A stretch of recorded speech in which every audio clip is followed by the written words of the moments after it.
सुषमा स्वराज की तरफ से मदद पर मचे बवाल पर आईपीएल के पूर्व कमिश्नर ललित मोदी ने चुप्पी तोड़ी है। ललित मोदी ने अपने वकील के जरिए प्रेस कॉन्फ्रेंस कर बड़ा धमाका करने की कोशिश की। ललित के वकील महमूद आब्दी ने कहा कि ललित मोदी को कांग्रेस नेता शशि थरूर की पत्नी सुनंदा पुष्कर के आईपीएल टीम में शेयर का खुलासा करने के बाद से निशाना बनाया जा रहा है। उन्होंने आरोप ये लगाया कि पिछली यूपीए सरकार के 3 मंत्री सलमान खुर्शीद, शशि थरूर और पी चिदम्बरम उन्हें परेशान कर रहे थे। ललित मोदी के वकीलों ने कांग्रेस पर निशाना साधते हुए कहा कि आज ए राजा और जमाई राजा वाले नैतिकता की बातें कर रहे हैं। ललित के वकील ने कांग्रेस की तरफ से उन्हें भगवाड़ा कहे जाने पर भी एतराज जताया। उन्होंने कहा कि किसी कोर्ट ने ललित मोदी को दोषी करार नहीं दिया है। इस मामले में घिरी सुषमा स्वराज का बचाव करते हुए ललित के वकील ने कहा कि उन्होंने एक भारतीय की मदद कर अपना कर्तव्य निभाया है।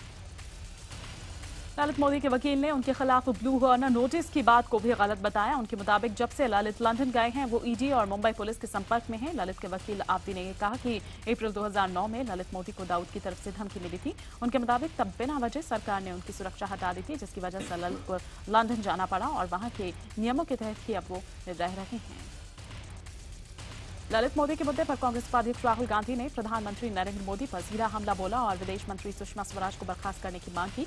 राहुल ने कहा कि पीएम मोदी ब्लैक मनी के सिंबल ललित मोदी के पीछे खड़े हैं। उधर बीजेपी ने एक बार फिर से सुषमा स्वराज का बचाव किया।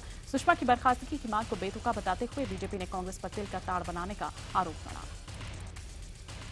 ललित मोदी की मदद कर विवादों में फंसी विदेश मंत्री सुषमा स्वराज का जहां पर बीजेपी ने समर्थन किया है, तो वहीं बीजेपी नेता कीर्ति आजाद ने इस मामले में बयान देकर एक नया मोड़ दे दिया है। बीजेपी नेता कीर्ति आजाद ने ट्वीट किया है, बीजेपी में आस्तीन के सांप ने रची है सुषमा के खिलाफ साजिश। अंदाजा लगाइए वो कौन है, मैं सुषमा स्वराज के साथ हूं। ललित मोदी को ट्रैवल वीजा दिलाने के विवाद में फंसी विदेश मंत्री सुषमा स्वराज के घर के बाहर यूथ कांग्रेस ने जोरदार प्रदर्शन किया। यूथ कांग्रेस के कार्यकर्ताओं ने सुषमा स्वराज के इस्तीफे की मांग करते हुए उनके घर के बाहर प्रदर्शन किया। इस दौरान उन्होंने सुषमा स्वराज का पुतला भी फूंका। आईपीएल के पूर्व कमिश्नर ललित मोदी की मदद के मामले में सुषमा स्वराज का विपक्षी दलों ने घेराव किया है। आम आदमी पार्टी ने सुषमा से सफाई देने की मांग करते हुए कहा कि पीएमओ को संज्ञान में लिए बिना ऐसा हो नहीं सकता। वहीं बिहार के मुख्यमंत्री नीतीश कुमार ने कहा कि बीजेपी और संघ सुषमा को बचाने की कोशिश कर रहे हैं। एनसीपी के महासचिव डीपी त्रिपाठी ने मामले की जांच की मांग की है। प्रवर्तन निदेशालय तकरीबन 1700 करोड़ रुपए की विदेशी मुद्रा उल्लंघन के 16 मामलों में ललित मोदी और दूसरे लोगों को नोटिस भेजने की तैयारी में है। सूत्रों के मुताबिक इन मामलों के अलावा हवाले से संबंधित मामलों में भी ललित मोदी की भूमिका की जांच जारी है। पाकिस्तान के पूर्व राष्ट्रपति परवेज मुशर्रफ ने IBN7 को दिए गए एक्सक्लूसिव इंटरव्यू में विवादास्पद बयान देते हुए कहा है कि भारत के लिए जो आतंकी हैं, हमारे लिए वो मुजाहिदीन हैं। परवेज मुशर्रफ ने पीएम मोदी पर हमला भी बोला। IBN7 से एक्सक्लूसिव बातचीत में उन्होंने कहा कि मोदी अल्पसंख्यकों को दबाना चाहते हैं और यही वो पाकिस्तान के साथ भी करना चाहते हैं। IBN7 से खास बातचीत में परवेज मुशर्रफ ने बांग्लादेश के साथ भारत के संबंध को लेकर अपनी चिंता जाहिर की है। इसके साथ ही ये कहा गया कि जिस तरीके से मोदी ने बांग्लादेश के साथ जाकर पुराने युद्ध को कुरेदा है, उससे उन्हें गुस्सा आया है। म्यांमार में भारत की कार्रवाई के बाद हुई बयानबाजी को लेकर मुशर्रफ ने कहा कि इस तरह के बयान का मकसद सीधे सीधे पाकिस्तान पर निशाना साधना है। रक्षा मंत्री मनोहर पर्रिकर ने कहा कि भारत ने पिछले 40 से 50 साल में कोई युद्ध नहीं लड़ा है, इसलिए देश में भारतीय सेना का महत्व कम हुआ है। हालांकि उन्होंने ये भी साफ करने की कोशिश की कि उनके इस बयान को युद्ध को बढ़ावा देने के तौर पर नहीं लिया जाना चाहिए। इसके साथ ही रक्षा मंत्री ने यह भी कहा कि अफसरों को 2 पीढ़ियां जो है वो बिना कोई युद्ध देखे रिटायर हो गई, लेकिन इसका मतलब ये नहीं कि आर्मी के प्रति सम्मान कम हो जाना चाहिए। रक्षा मंत्री मनोहर पर्रिकर के सेना के महत्व पर दिए गए बयान को लेकर अलग अलग राजनीतिक प्रतिक्रियाएं आई। कांग्रेस ने पर्रिकर को निशाना पर लेते हुए कहा कि वो बोलते पहले हैं, सोचते बाद में हैं। साथ ही कांग्रेस ने कहा कि युद्ध किसी का मसले का हल नहीं हो सकता। वहीं जेडीयू ने भी पर्रिकर पर कड़ी टिप्पणी की। उधर बीजेपी ने पर्रिकर के बयान का बचाव करते हुए कहा कि पर्रिकर का कतई ये मतलब नहीं रहा होगा कि हमें युद्ध में जाना चाहिए। कांग्रेस उपाध्यक्ष राहुल गांधी के छत्तीसगढ़ दौरे का आज दूसरा दिन है। आज राहुल साराडीह से डबरा तक पथ यात्रा करेंगे। इसके बाद दोपहर में जनसभा को भी संबोधित करेंगे, फिर वो रायपुर के लिए निकल जाएंगे। दौरे के पहले दिन सोमवार को राहुल गांधी ने किसानों और आदिवासियों से मुलाकात की। राहुल ने एक बार फिर पीएम मोदी पर निशाना साधते हुए कहा कि वो बड़े बड़े कारोबारियों की तरक्की की बात करते हैं, लेकिन जमीन पर रहने वालों के बारे में कौन सोचेगा। फर्जी डिग्री विवाद में आरोपी दिल्ली के पूर्व कानून मंत्री जितेंद्र सिंह तोमर की जमानत याचिका पर आज सुनवाई होनी है। इससे पहले दिल्ली पुलिस को साकेत कोर्ट की तरफ से और 4 दिनों की रिमांड मिल गई। अब पुलिस तोमर को बुंदेलखंड यूनिवर्सिटी लेकर जाएगी ताकि ये पता लगाया जा सके कि यहाँ के जिस माइग्रेशन सर्टिफिकेट के आधार पर उन्हें मुंगेर की तिलका मांझी यूनिवर्सिटी में दाखिला मिला वो कहाँ से आई। पुलिस की शिकायत है कि तोमर जांच में सहयोग नहीं कर रहे।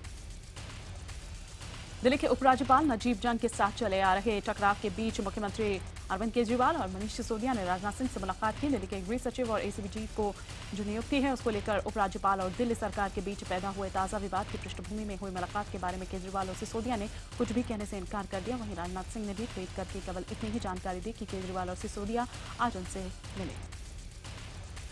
दिल्ली के डायलॉग कमीशन के पूर्व सचिव आशीष जोशी ने सीएम अरविंद केजरीवाल के सचिव राजेंद्र कुमार के खिलाफ मोर्चा खोल दिया है। आशीष जोशी ने सचिव राजेंद्र कुमार पर भ्रष्टाचार का आरोप लगाते हुए एंटी करप्शन ब्यूरो में शिकायत दर्ज कराई है। शिकायत में आशीष जोशी ने राजेंद्र कुमार पर बेनामी कंपनी खड़ी करने का आरोप लगाया है। आरोपों के बाद एसीबी ने दिल्ली पुलिस के उस दौरान के रिकॉर्ड्स को मांगा है जहां राजेंद्र कुमार एजुकेशन डिपार्टमेंट और आईटी डिपार्टमेंट के प्रमुख थे। आम आदमी पार्टी के विधायक सोमनाथ भारती की पत्नी सोमवार को मीडिया से रूबरू हुई। लिपिका मित्रा ने मुख्यमंत्री अरविंद केजरीवाल पर भी आरोप लगाते हुए कहा कि मैं उम्मीद कर रही थी कि केजरीवाल अपनी कहानी बताने का एक मौका देंगे, लेकिन उन्होंने ऐसा नहीं किया। वहीं लिपिका ने सोमनाथ भारती पर एक बार फिर घरेलू हिंसा का आरोप लगाया। सोमनाथ भारती ने दिल्ली महिला आयोग की अध्यक्षा बरखा शुक्ला सिंह पर सवाल उठाए हैं। उन्होंने कहा कि महिला आयोग परिवार जोड़ने के लिए है या फिर तोड़ने के लिए। सोमनाथ के मुताबिक जब मामला 26 जून को महिला आयोग में सुनवाई के लिए तय है तब प्रेस कॉन्फ्रेंस की जरूरत क्या थी। दिल्ली में बिजली की कीमतों में इजाफे के खिलाफ आम आदमी पार्टी की सरकार ने डीईआरसी को चिट्ठी लिखकर एतराज जताया है। चिट्ठी में कहा गया है कि बिजली के दाम बढ़ने से पहले डीईआरसी ने पब्लिक नोटिस नहीं दिया और सरकार को जानकारी नहीं दी गई। सरकार ने डीईआरसी से बिजली कंपनीज के ऑडिट रिपोर्ट आने से पहले दाम बढ़ाने की समीक्षा करने को कहा है। इस बीच महंगी बिजली के मुद्दे पर बीजेपी आज केजरीवाल सरकार के खिलाफ प्रदर्शन करने वाली है। एक बार फिर पेट्रोल और डीजल की कीमतों में बदलाव हुआ है। पेट्रोल के दाम प्रति लीटर 64 पैसे बढ़ाए गए हैं। वहीं डीजल की कीमत ₹1.35 प्रति लीटर कम कर दी गई है। नई दरें आज से लागू हो गई हैं। इस बदलाव के बाद अब दिल्ली में पेट्रोल ₹66.93 का मिलेगा। वहीं दिल्ली में डीजल की कीमत घटकर ₹50.93 हो गई है। इससे पहले 15 मई को पेट्रोल डीजल के दामों में इजाफा किया गया था। युधिष्ठिर के किरदार से मशहूर हुए और बीजेपी नेता गजेंद्र चौहान की पुणे में फिल्म एंड टेलीविजन इंस्टीट्यूट की गवर्निंग काउंसिल के अध्यक्ष पद पर तैनाती पर विरोध तेज होता जा रहा है। हड़ताल पर बैठे संस्थान के छात्रों का यह कहना है कि सरकार ने कई बड़े नामों की अनदेखी कर चौहान को बिठा दिया है। उधर चौहान का यह कहना है कि उनकी क्षमता पर सवाल उठाना गलत है और वो हड़ताली छात्रों से बातचीत को तैयार हैं। जम्मू कश्मीर के बारामूला जिले के सुपोर में आतंकवादियों ने एक और शख्स को अपना निशाना बनाया है। आतंकियों ने सोमवार सुबह तकरीबन 8 बजे एजाज अहमद नाम के एक शख्स की गोली मारकर हत्या कर दी। एजाज पूर्व आतंकी था। पिछले 7 दिनों में आतंकियों ने चौथी बार इस तरह का हमला किया है। सुपोर में ऐसे हमलों के खिलाफ तमाम अलगाववादी संगठनों ने बंद बुलाया है। मुंबई में आज एक बार फिर से हाई टाइड की चेतावनी जारी की गई है। आज दोपहर 12 बजे के करीब समंदर में 4.5 मीटर से ऊंची लहरें उठने का अलर्ट दिया गया है। इस जानलेवा लहरों के खतरे को देखते हुए समंदर किनारे जाने पर पाबंदी लगा दी गई है। बीएमसी ने लाइफ गार्ड्स, दमकल विभाग के अधिकारी, एनडीआरएफ की टीम समंदर किनारे तैनात की है। इसके साथ ही मछुआरों को समंदर में न जाने की चेतावनी दी गई है। पर्यटकों को भी समंदर से दूर रहने को कहा गया है और चौपाटी पर पुलिस की गश्त बढ़ाने को कहा गया है।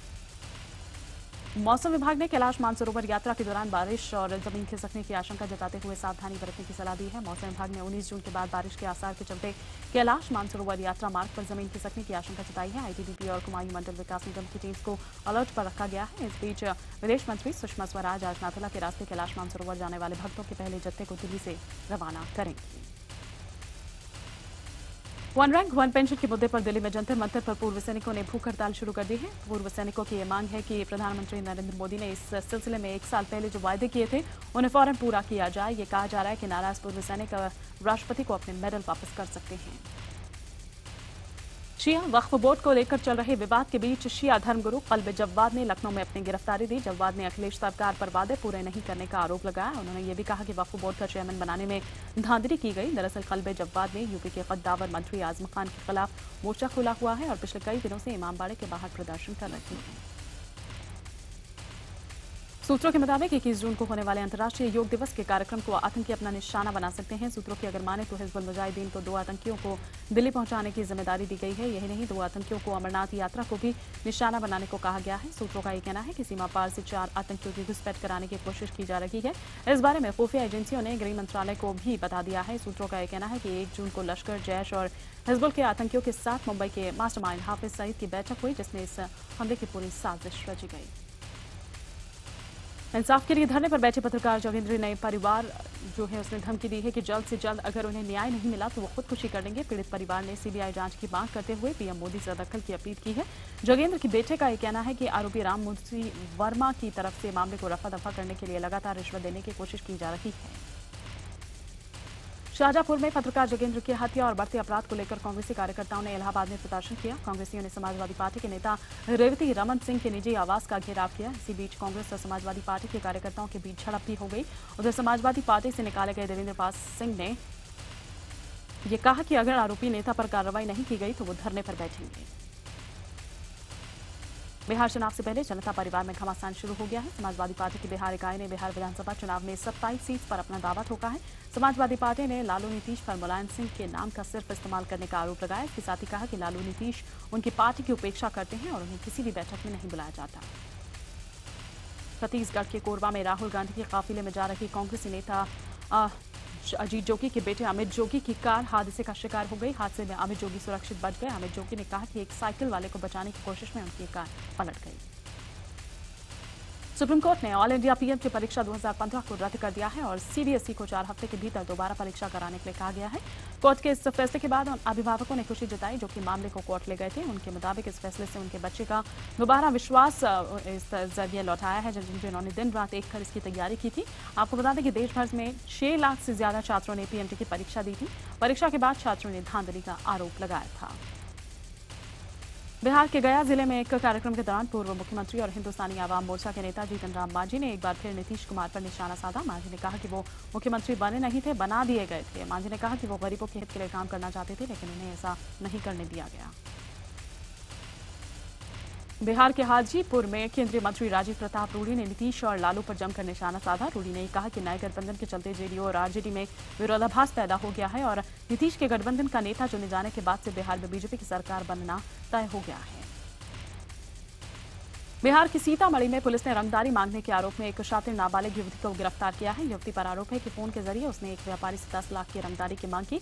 इतना ही नहीं, आरोपी युवती ने व्यापारी को धमकाने के लिए कई कुख्यात अपराधियों से अपना नाम जोड़ा। व्यापारी से शिकायत मिलने के बाद पुलिस ने मोबाइल सर्विलांस के जरिए युवती को धर दबोचा। बिहार के सीतामढ़ी स्टेशन के पास 10 साल की मासूम के साथ गैंगरेप किया गया। हालांकि वारदात के 2 दिन बाद तक पीड़ित परिवार महिला थाना और जीआरपी थाना में शिकायत दर्ज करवाने के लिए चक्कर लगाता रहा लेकिन शिकायत दर्ज नहीं की गई। आपको बता दें कि ननिहाल जाते वक्त सीतामढ़ी के बैरगनिया रेलवे स्टेशन पर आरोपी बच्ची को साथ उठाकर ले गए और गैंगरेप किया। बिहार के पूर्वी चंपारण में आपसी कलह के चलते एक पति ने पत्नी की हत्या कर दी और उसके बाद शव को उपले से जला दिया। ग्रामीणों की नजर जब घर के बाहर जले उपले पर पड़ी तो उन्हें शक हुआ, जिसके बाद पुलिस को सूचना की गई। मौके पर पहुंची पुलिस ने आधे जले शव को कब्जे में ले लिया और फॉरेंसिक जांच के लिए भेज दिया है। हत्या का आरोपी पति और उसका परिवार फिलहाल फरार बताए जा रहे हैं।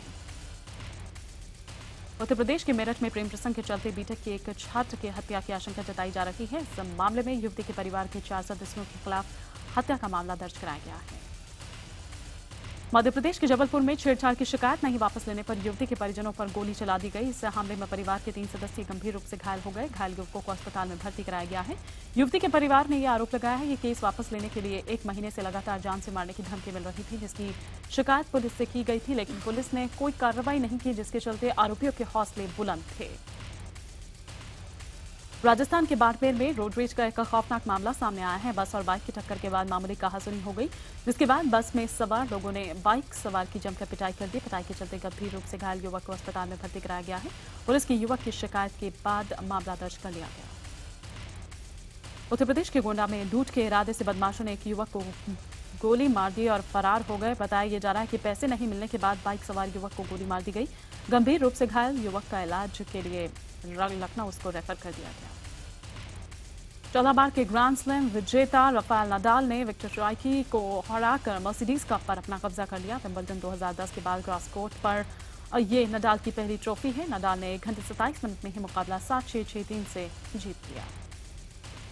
भारत के रोहन बोपन्ना ने मर्सिडीज कप का पुरुष डबल्स का खिताब जीत लिया। बोपन्ना और उनके जोड़ीदार फ्लोरिन मर्जिया को पहले सेट में झटका लगा लेकिन उसके बाद दोनों ने जबरदस्त वापसी करते हुए जीत हासिल की। चीन में हो रही मूसलाधार बरसात परेशानी का सबब बनती जा रही है। चीन के ग्वांगझी इलाके में भारी बारिश ने तबाही मचाई हुई है। इसी बीच 30 मीटर से ज्यादा लंबा गिरने से वहां पर खड़ी जो कार है वो टूट गई। इराक सरकार ने सामरा पर आईएस आतंकियों पर हुए हवाई हमले का वीडियो जारी किया है। अमेरिकी सेना की मदद से किए गए इस हमले में कई आतंकियों के मारे जाने और उनके कई वाहन नष्ट किए जाने का दावा किया गया है। जुरासिक पार्क सीरीज की चौथी फिल्म जुरासिक वर्ल्ड ने पहले ही हफ्ते में $500 मिलियन से ज्यादा की कमाई कर इतिहास रच दिया है। भारत ने फिल्म में 4 दिन में 33 करोड़ की कमाई कर ली। अमिताभ बच्चन अब एक कार्टून किरदार में बतौर हीरो के रूप में डेब्यू करने जा रहे हैं। फिल्म का नाम अस्त्र फोर्स होगा। अमिताभ ने इस कार्टून फिल्म के जरिए डिज्नी से करार किया है। बॉलीवुड स्टार अर्जुन रामपाल और पत्नी मेहर के बीच तलाक की खबरें अब ताज़ा हो गई हैं। आपको बता दें कि कुछ महीने पहले तक अभिनेता अर्जुन रामपाल ने इन खबरों का खंडन किया था। तो वहीं पिछले दिनों शाहरुख खान, काजोल और रोहित शेट्टी फिल्म दिलवाले की शूटिंग के लिए बुल्गारिया पहुंचे और अब अजय देवगन के भी अपनी फिल्म शिवाय के लिए लोकेशन तय करने के लिए बुल्गारिया गए हैं।